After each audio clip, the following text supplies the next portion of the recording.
Hello, everyone. Thank you again for joining us. With me, Gulo, founder of JadiPNS, in the Forbes 30 Under 30 edition. Now we're flying to Bangladesh. We've been with us here, one of the most inspiring youth from the world, in other worlds. She's a co-founder of Awareness 360 and also 2021 for 30 Under 30. And also she has won a lot of achievements that we cannot mention right now. That's amazing. Here with us with Somi. Hi Somi, how are you? Hi, Gulo. I'm good. Thank you so much for inviting me. How are you? I'm doing good. Thanks. Thank you for your time, to share your inspiring stories with all of us here. So we hope that every youth that watch our talk to session here in JadiPNS YouTube will get inspired and motivated to make a real change in their community and also in their nation. And we have known that Shomy is a co-founder of Awareness 360. And we are wondering how you guys started Awareness 360. So basically, long story short, Awareness 360 was founded in 2014 by myself and my co-founder, Rich Arifin. Both of us had like volunteering experiences with different organizations beforehand, and we had separate passion for different causes. So for me, I was more into water, sanitation, and hygiene. My co-founder, he was more into mental health and well-being, quality education, child safety, etc. So once we were just randomly sort of hanging out and chatting about things, and we realized how both of us have different areas of passion, and we felt like there are many other young people just like us who also may have their passion, but they need probably a little bit of guidance to nurture that passion. Like maybe people want to give back to their society, they want to do something for their community, but they need a little bit of a push or like some sort of guidance or mentorship. And that is really what motivated us to create this platform through which we wanted to empower young people with the right skills, the resources, whatever they need in order for them to do something for their communities and nurture their own individual passion. That's amazing. And when was it founded? Sorry, could you repeat your question, please? Yeah, sure. And when was it founded, the Awareness 360? Yes, we were founded in 2014. In 2014, and now it has, reached 23 countries around the world. And we're wondering how you guys have partners in 23 countries. So it's really two things: the power of young people and the power of technology combined. The only reason why it was really possible for us to scale up this fast in such short amount of time was first of all technology. So we leveraged technology, we leveraged the effective tools of social media. So we are now working with young people from countries that we have never been to. And all of these things, we're doing it online, just like how you and I are chatting, like from Indonesia and Bangladesh. Just like that, we basically do everything online. That's how we sort of provide the resources, the trainings, the workshops, whatever we do, everything, the communication is done online. And then it's the young people who actually have that urge to do something for their community. So whatever resources they get from this platform, they utilize those, they implement those skills in real life projects. And we basically follow the framework of the SDGs, the UN Sustainable Development Goals. So our projects are in line with them. So when a young person wants to do something for their community, we usually encourage them to tie it with one of the SDGs or any of the targets of one of the goals. So that's basically how we have been working across the world. That's amazing, fantastic. Working in 23 countries, and now Awareness 360 has impacted over 150,000 people around the world. and has been recognized by international organizations, right? Yes, that's correct. Mm-hmm. All right. So from 2014 to now 2021, it has been like running for 7 years, and there are like two people running this program, and we are wondering how, like, what are the tips that for you to run over 7 years of an organization, because we know like several youth that like they founded an organization and community, and they might stop the lack of funding, like there's no program running and a lot of problems. And how do you encourage young people like to keep their organization sustainable? Okay, how do we keep us going? That's a question, right? Yeah, yeah. Okay, I'm sorry, I'm facing a little bit of technical difficulties, so I can't hear you very well. But yes, it's been a long journey. 7 years. It's not a long time, but then again, it's also a long time. Uh-huh. And I would like to also clarify that it's really, even though it was started by myself and my friend, but it's not just the two of us. It's a huge team behind us, whose hard work is what has brought awareness 360 to where it is today. So our team, our country ambassadors, our regional officers, like everyone in the Awareness 360 family, in the Awareness 360 community, has contributed enormously to this platform, which is what has helped us grow so much. So I want to acknowledge my team. Um, what has really kept us going? Well, I mean, we have really learned, and we have grown by doing, right? So definitely we have done mistakes, things haven't gone well, we have faced challenges, because it's really not an easy ride, right? um, and you are mentioning some of the challenges that nonprofits usually face, like lack of funding, lack of motivation. You might feel burned out, personal life, Mm-hmm, mm-hmm. managing time, etc., etc. And we have faced all of those, to be honest. But the thing is, the kind of communities that we have had the opportunity or the privilege to work with or work for, when we actually reached out to those communities. So basically, we have two main stakeholders. One is our beneficiaries of the projects, and one is our members, the young people, the volunteers, right? So we basically empower youths with the skills, with whatever they need, but then ultimately our ultimate goal is to change those communities, right, in need. So we have worked with communities like the sex workers, people living with disabilities, storage workers, refugees, different kinds of communities, under-resourced, like school children, people living in slums, and really underprivileged people. And when we went there to work for them, and one of our focus areas has been wash, water, sanitation, and hygiene. So when we reached there, we really saw the need, and we felt we felt it firsthand, like how much our work is needed to be done. So I think that is something that motivated us, and something that is very important for any founder or any volunteer, or somebody in the impact space, is to remind themselves of their why, like looking back and seeing why did we start in the first place. And that will sort of give you that motivation to really keep going despite all the challenges. So, and of course, it's the incredible young people, their motivation, their drive, like how impact driven everyone is in the community, is what really motivates us.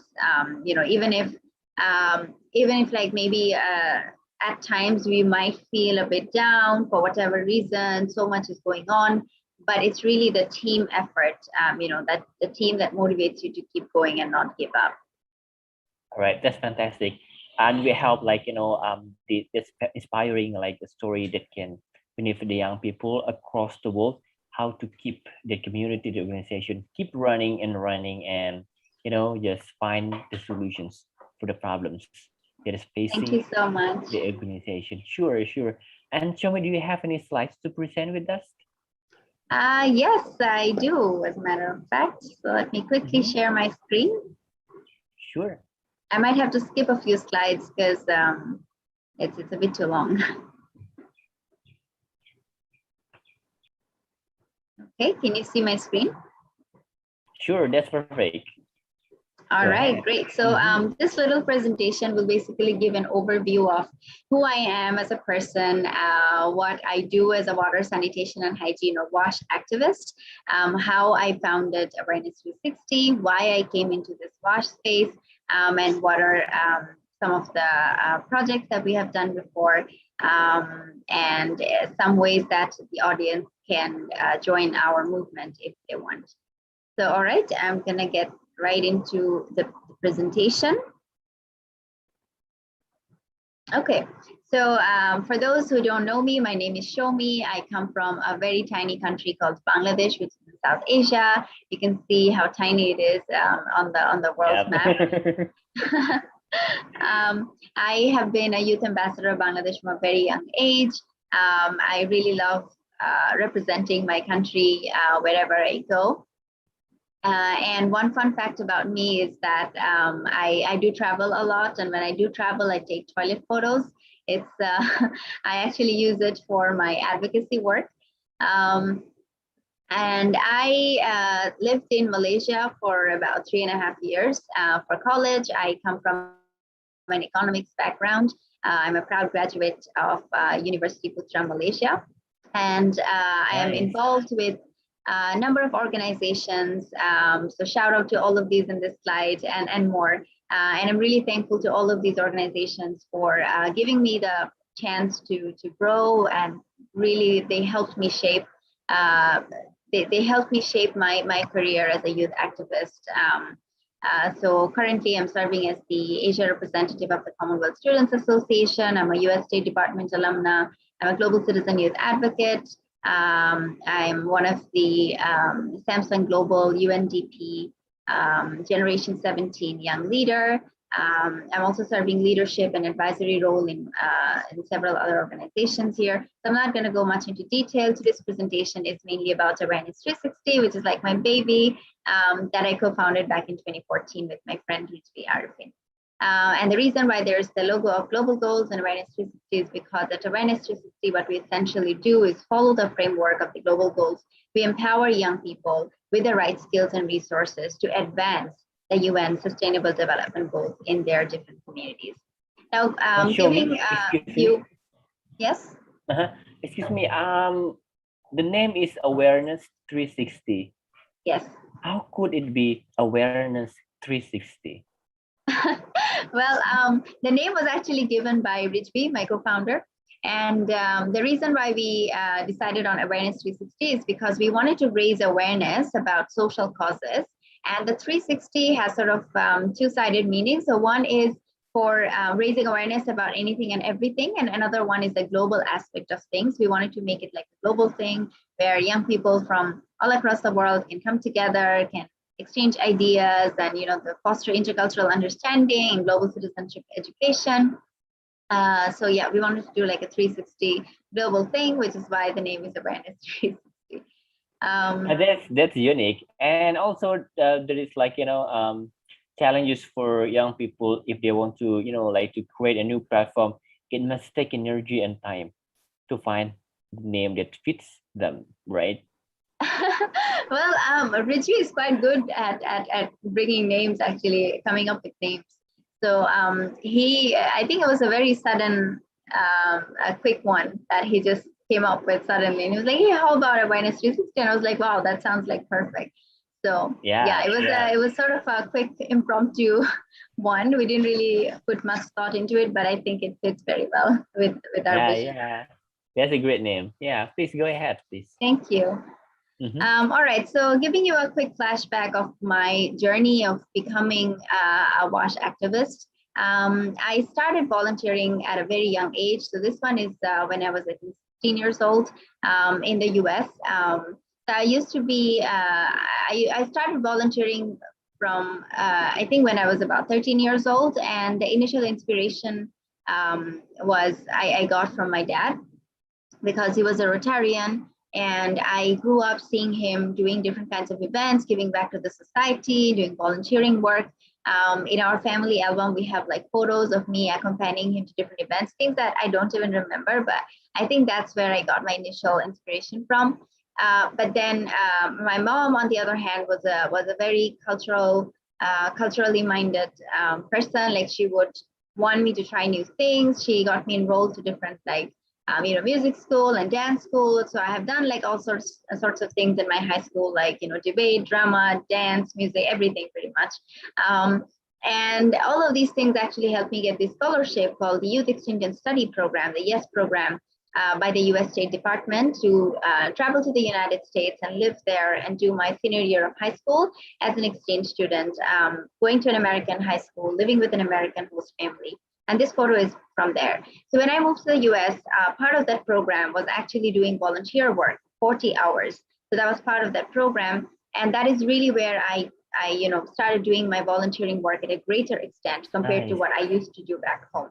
Mm-hmm, mm-hmm. And by the end of that year, I ended up doing 460 hours of community service because I really loved serving my host community a lot. So I Nice. used to sign myself up to like as many things as I could. And I earned the President's Volunteer Service Gold Award from President Barack Obama.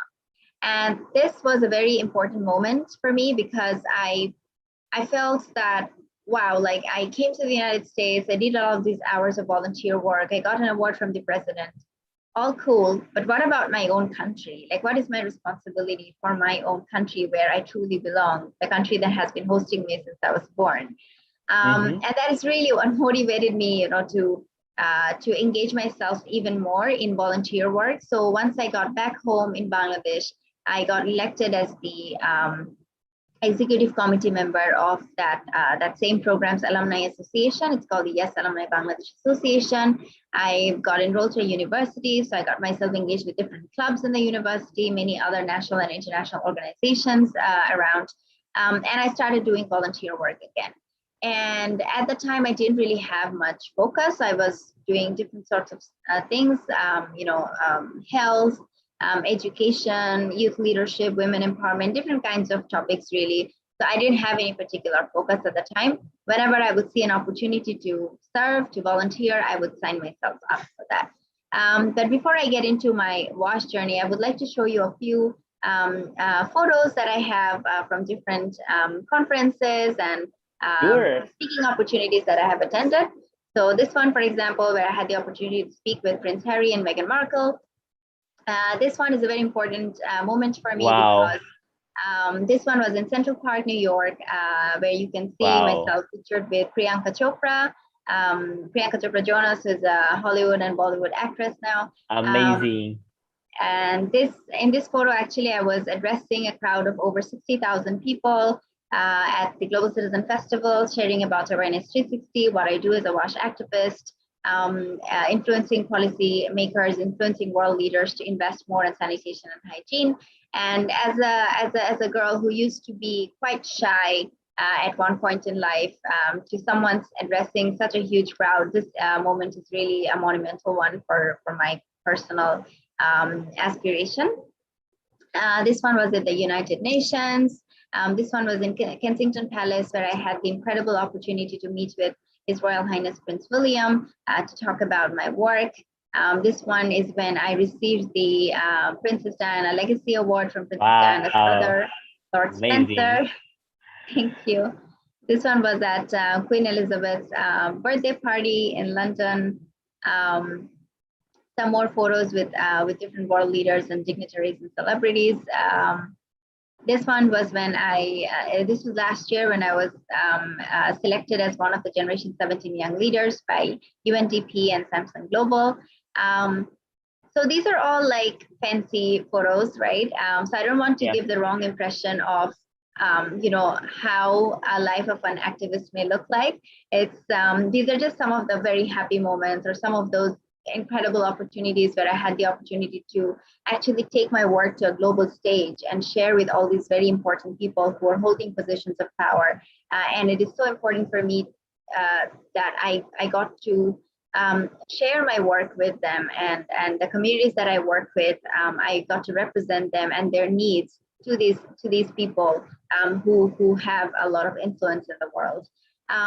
But this journey is not just about going to conferences and making all these speaking engagements and taking pictures with important people. It's way more than that. And this journey is not going to be an easy one. You'll have to come across a very rough path. And that is why it's so important that you find your passion first and then get into that work. Because unless you're truly passionate about what you're doing, there's a high chance that you will give up when you face any challenge along the way. And how I found my passion was actually through the most tragic event of my life, which is the loss of my mother. So I lost my mom to diarrhea 7 years ago in 2014. And she was sick for just one day. And after losing her, I realized the criticality of water sanitation and hygiene. I found out that 4.5 billion people do not have safely managed sanitation. I realized that, I mean, for me personally, it was the most difficult time of my life, the biggest loss ever. Myself, my family, we were devastated. But I also realized how insignificant my mom was. And when I compare to the statistics, she was just a very tiny part of a really big number, a huge, staggering statistic of how thousands of people are dying from diseases like diarrhea. And these are all preventable diseases, which is what really struck me. And I felt that I needed to do something about it, because obviously I can't bring my mom back, but I didn't want anybody else to go through what I was going through. And I realized, I was asking myself, like, if this is what happens to me or my family, given that I come from an educated background, from a privileged, well-off family, what about the communities who are not as privileged, who don't have access to education, who don't have access to awareness, who don't have access to toilets or sanitation facilities or clean water to drink? So that is really what inspired me to become a WASH activist, to come into this WASH activism space. My first WASH talk was actually 4 days after my mom's death at a storage workers community. And even though it was very difficult for me to conduct a project at that time, but I also realized the incredible power of storytelling, how people can relate more when we share stories instead of numbers. And I could see the potential impact I could bring through my WASH talks. And that is really what inspired me to become a WASH activist. Eventually, later on, I met my friend, Rijvi Arifin, and together, as I was saying earlier, like, we co-founded Awareness 360. So at Awareness 360, we basically recruit young people. We give them transferable skills, resources, tools, mentorship, the inspiration, and a global network, a global community, a supportive network for them to identify their own passion, gain those important skills that they need, and then combine the two to bring positive change to their communities. In the last 7 years, we have started working across 23 countries in 3 continents, in Asia, Africa, and Europe. We've empowered over 1,500 young people, and our projects have benefited directly over 150,000 people around the world. How did we do that? The power of technology, and sanitation and hygiene has been one of our focus areas. In a typical WASH talk, what we cover is things like how to wash hands properly, how to filtrate water at home, how to maintain menstrual hygiene, how to make menstrual pads, cloth pads at home, food safety, things like, why is it important to maintain sanitation hygiene? Why is it important to maintain, cleanliness, and very basic stuff. But the communities that we work with, unfortunately, lack those awareness, lack those knowledge. So these are some of our project photos from different countries.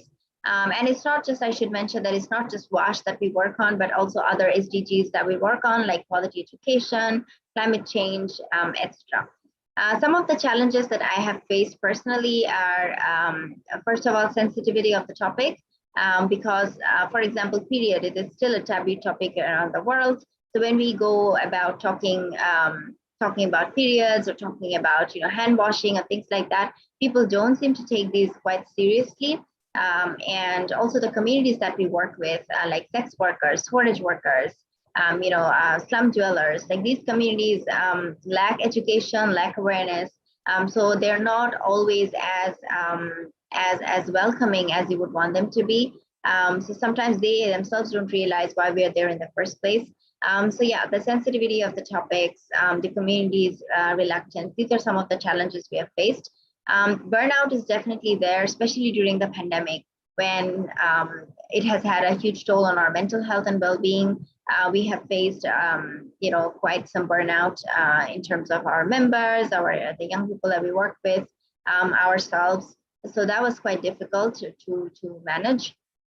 Patriarchy is still there, unfortunately. As I was establishing myself as a social impact entrepreneur, I felt like people were sort of misjudging me, or people were judging my intentions, my capabilities, and this was definitely a hard battle, and it is something that girls and women still continue to fight, and I am no exception.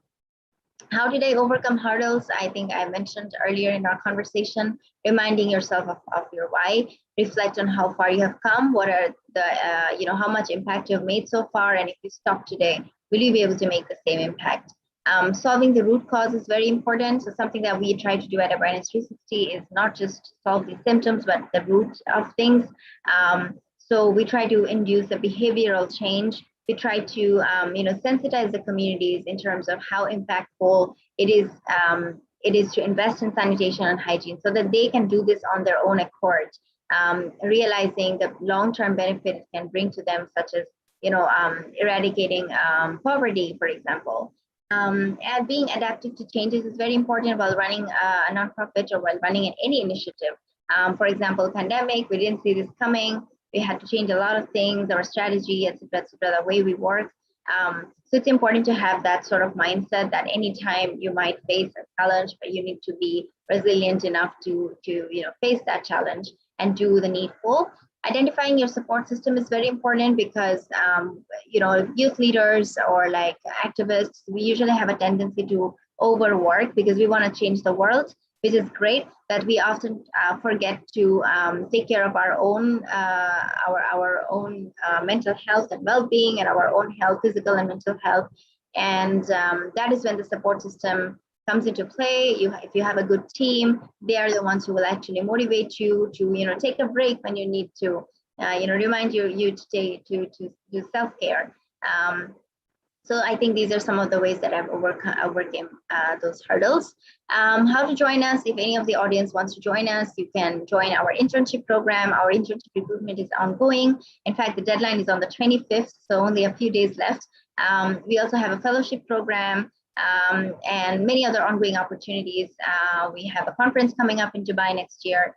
So yeah, if you just text us on our social media at Awareness 360, or just keep following us, you'll be able to get to know about all of these opportunities to join. Most recently, we made it to Forbes 30 under 30 as the featured honoree under social impact. So we're very happy about this acknowledgement from such a big platform. And I think to end this presentation with, just want to highlight a quote that I mentioned during my TEDx talk, which is find your passion in what bothers you, because if it doesn't bother you enough, then you don't want it enough, you don't want to change it enough. So it's important to find our passion and then get working on it. So with that, I would like to end this presentation. Thank you very much. Over to you, Gulo. Thank you so much, Shomy. Thank you so much. I have to give you an applause. That's amazing work. Thank you so much. That's amazing work. That's amazing work. And out of a lot of achievements that you have received so far that we cannot mention right now, would you like to mention one moment or one achievement that makes you wow? This is a wow moment. This is a wow achievement. Well, I mean, it's really like whenever we do a project, right? We face a lot of challenges, definitely. But then once we finish that project, once we see the outcome, the impact that we have made, I think that's like the best feeling on earth, right? And that is really what makes you feel like, okay, this was all worth it, and I want to do it again, right? So I think nothing beats that. And I'm thankful for all the accomplishments, all the acknowledgements and recognitions that I have gotten. I'm really privileged for all those opportunities. So I'm very thankful. But if I have to highlight one, I would probably highlight this opportunity where I was invited by the Commonwealth Secretary General Patricia Scotland, Right Honorable Patricia Scotland, to visit Pakistan as an international election observer. I was the youngest in the group, in the Commonwealth Observer Group, to observe the Pakistan general elections in 2018. And that was an incredible opportunity, very rewarding one. I haven't done anything of that sort before, so it was very new, but it was full of learning opportunities. And while I was there in that mission, I actually passed this recommendation in the observer report, which is to the Pakistan election commissions to ensure clean water and toilet facilities at election polls in future elections. And I think that was a really big one because it hasn't been highlighted before. So that's something I'm quite proud of myself, because this will ensure that in future elections, people have access to clean drinking water and toilet facilities. Not just the voters, but like everyone involved with the election process. Well, thank you so much. Been running for 7 years. If you have to highlight the criteria that your main team must have, what will they be? I'm sorry, I didn't catch you. You were breaking up. Sorry, I think it's my Wi-Fi. All right, that is okay. Well, you've been running like in 7 years, and you have a lot of teams that have worked with Awareness 360. And based on a lot of what? You have a lot of team members that have worked with Awareness 360, not only in Bangladesh, but also with 23 countries around the world. And for Shomy, and how do you select your main team members, and what criteria they must have? Oh, right. Okay. Criteria. Okay. Well, something that we really look into is the passion and the time commitment. These two are very, very important for us.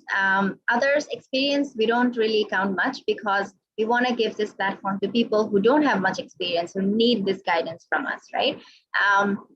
And I mean, we do have, like, whenever we recruit someone, we have this new program called the Youth Development Program. So it's a 3-month program. Every weekend there's a session. We bring in expert speakers from different countries, and they learn about different skills. So that's why we don't really look much into, like, someone has to have like wide range of experience with a huge CV. We don't really look into that. But what we really prioritize is the commitment, the dedication to doing community service, whether that person will be committed enough to dedicate their time and their energy into this. So that is what is the most important thing for us. All right, thank you. And you just already mentioned about passion, and how you assess someone's passion. How do I assess someone's passion? Someone's passion. Okay, interesting. Well, it is, first of all, it's difficult. It's difficult to assess someone's passion, especially through like a Google form or like an interview. And we have faced some challenges before. Like, for example, during interview, some people might say that yes, they're very passionate, but then once they're selected, we don't see that passion that much anymore, unfortunately. Which is why we have that YDP, the Youth Development Program, because it's a 3-month program. It's sort of like a probationary thing, where young people get to undergo through that program, and then we sort of can see like the level of participation. How, like, are they asking questions? Are they participating throughout that 3-month program? Are they joining on time, doing like different sort of, like, we have some activities or challenges kind of thing. Are they doing those properly? And those, like, you can tell by 3 months. It's actually, you can say that, okay, this person is genuinely interested in learning. Right. We try to make our sessions not like teacher student kind of like a lecture, but rather we want to make those quite interactive and engaging. So there are different components like breakout room discussion, presentation, etc., etc. So we give the opportunity to the members to participate actively. So those who actually participate, like, we can tell that no, this girl is like really into this, like that person is really passionate about whatever cause. And it's not just that they are attending those sessions, but whatever skills they're learning, they're supposed to do a project in real life. So by the quality of the project, how much effort they're putting, we can sort of assess how much passionate someone is about something. All right, thank you so much. It's interesting to know. And also another thing that we have to know about Shomi is that she's the first Bangladeshi citizen to sit on the 2021 Diana Legacy Award judging panel. The judging panel. Yes. So, um, what kind of event is it, and what did you judge? Okay. So I received the Diana Legacy Award in 2019. And in 2020, I was a judge for the Diana Award, the 2020 Diana Award. So Nice. basically, the Diana Award is an organization, it's a royal charity that basically awards young people. So one of their components of program is the Diana Award, to which they inspire young people by giving them an award, by recognizing them. It's the most prestigious accolade that a young person can receive for their social work or their humanitarian work. So that's the Diana Award, which is annual. Every year they give out the Diana Awards. And then there's the Diana Legacy Award, which is biannual. So the last one was 2019 when I received the award, and then the next one is happening in 2021 in December. And what happens is in this Diana Legacy Award, the Diana awardees of the previous 2 years, so 2020 and 2021, are judged one more time by an independent judging panel, and 20 young people, the top 20 young people from these two cohorts are selected to receive the Diana Legacy Award, where they get to go for an whole experience, like a legacy experience in London or like somewhere in the UK. And there's like a really great celebration around those, to celebrate those young people and give them different like development opportunities for like 2 years. There's a whole development program arranged for them. And in that independent judging panel, I have been invited this year to be a judge. And it's been an incredible opportunity for me to see things from the other side of the table. And because I am a recipient of the award myself, I know how life-changing it has been. And so to be a part of the process of directly selecting the next legacy recipients and to be a part of this whole process is really fulfilling, and it fills my heart, and I'm just so excited for the recipients and to celebrate them, because I know how amazing this opportunity is. And also the judging panel was chaired by Princess Diana's brother, Lord Spencer himself. So to be on the same panel as him and many other esteemed figures, and to go through all of those fantastic nominations, it's been a very difficult task for us to select the 20 out of so many great nominations, but it has been a really amazing experience. That's amazing. So, me as a judging panel, what criteria and what kind of stuff that make you feel, wow, I have to select this kind of person? So I mean, we were given like a judging guidelines. So there are a few criteria like vision, commitment, leadership, initiative, something like that. So there are like 4 or 5 categories under which we had to score. So we were given like a standard scoring criteria through which we basically selected. And of course, like we also see like if there is any, if the candidate, I mean, not the candidate, but if the nominee, if the nominee has had any, challenging circumstance in his or her life, the background, if the person comes from a disadvantaged background, or really seeing the whole person, like the person as a whole, like not just what they have done, but why they have done it, how far they have done it, whether it's in a national level or a local level or a global scale. So considering all of these factors, we make the decision on the final 20. Well, thank you so much. In a very young age, you have, been exposed with a lot of opportunities and also recognition. And, like being a judging panel and also being awarded 2021 for 30 under 30. What makes Show Me different before and after receive a lot of recognition or awards? I mean, recognitions are, it's like, I mean, definitely I'm thankful. I'm very thankful for all of these, but I don't think, I mean, the difference is that more people now know about me and my work. These recognitions shed a spotlight on the cause that I am championing for. I'm advocating for, it's a sanitation and hygiene. And when we received the Forbes 30 under 30 recognition, and myself and my co-founder, we were highlighted as a featured honoree for social impact. I mean, it is sort of how we see it is that it validates our work. It definitely adds more credibility to our organization, the work that we are doing, and the importance of sanitation and hygiene, for example. So definitely it gives us a lot of credibility, a lot of visibility, which will definitely help us, secure more like partnership and inspire other young people to also take initiatives on their own or join our movement. Personally, I think it made me more thankful, and I realized like these are at the end of the day all privileges, and it's I'm really blessed and thankful to have gotten all of these accolades and recognitions. And I think it will inspire me and my team to continue our work. So I think that's the biggest difference that they have made.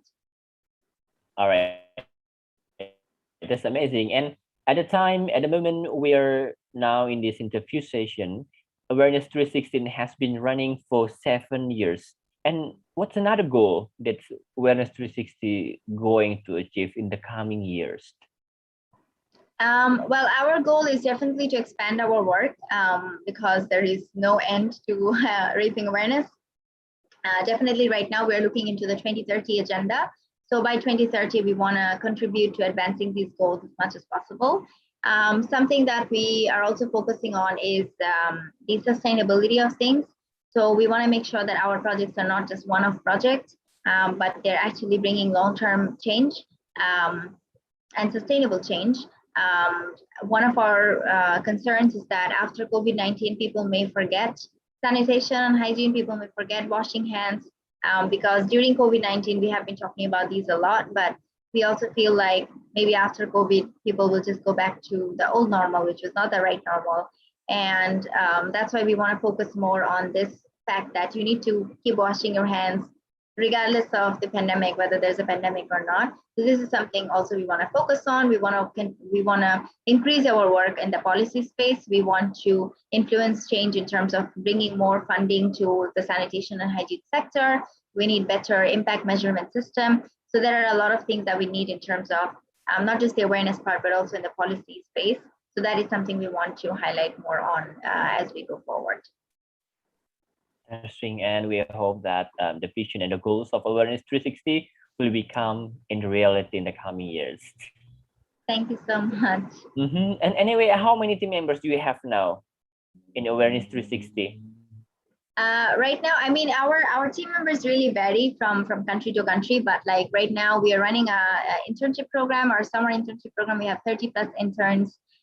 We have 2 regional officers, 5 global team members, and we have country ambassador in each of these countries.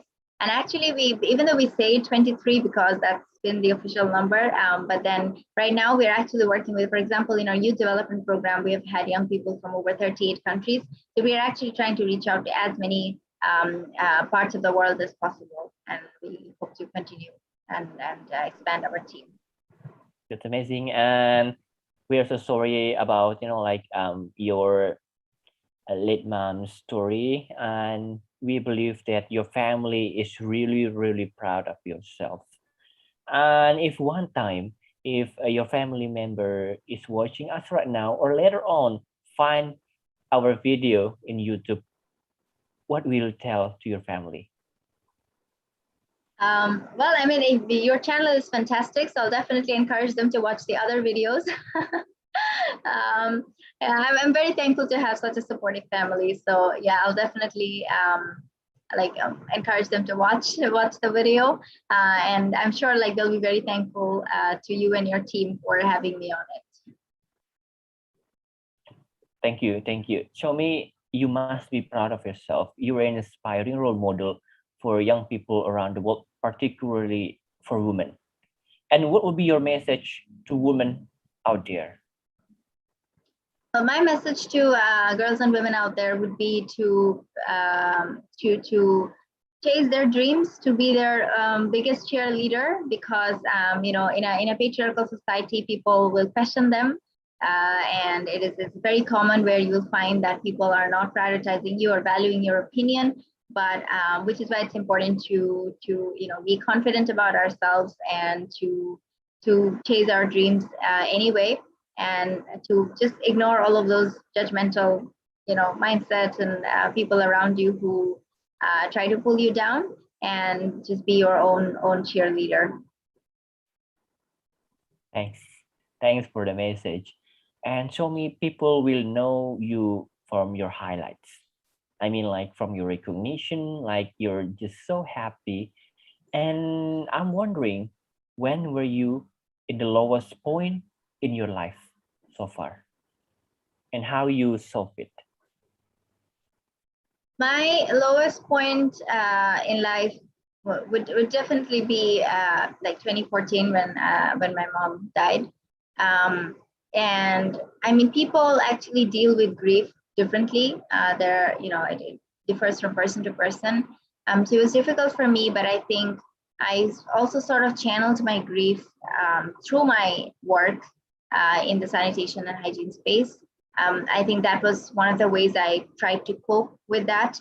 I mean, I did face a lot of challenge where at one point I sort of isolated myself from people. Like I just didn't feel like hanging out with my friends or anything. I lost like a lot of weight, so it was impacting my mental health, my physical health.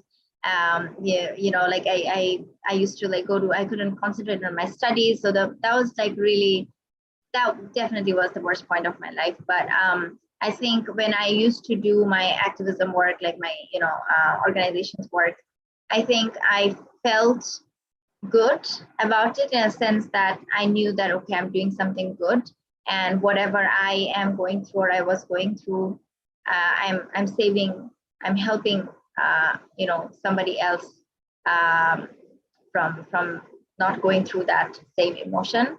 So yeah, I guess that was probably one of my grief mechanism, even though it wasn't really intentional, but I think it helped to some extent. You're on mute, Gulo. Yes, yes, sure, sure. I can hear you. Thank you so much. And for closing our talk show session, what is Shomi Hasan Chowdhury's hope for the world? Uh, my hope for the world is an equal world where we will have peace. We will have access to basic human rights like water, clean water, sanitation, hygiene facilities, education, a shelter, like all the basic human rights. I mean, right now, as I speak, the world is such a mess. If we look at Afghanistan, if we look at Turkey, Algeria, Greece, like so many different countries, so many different problems, Palestine. It's it's really heartbreaking, like what we see on social media, when you see the news, um, climate change, COVID-19, refugee crisis, like so many things are going on. And it's depressing, and it can be depressing and frustrating for young people, especially because we have that thing in us. We have that inner urge to make things right?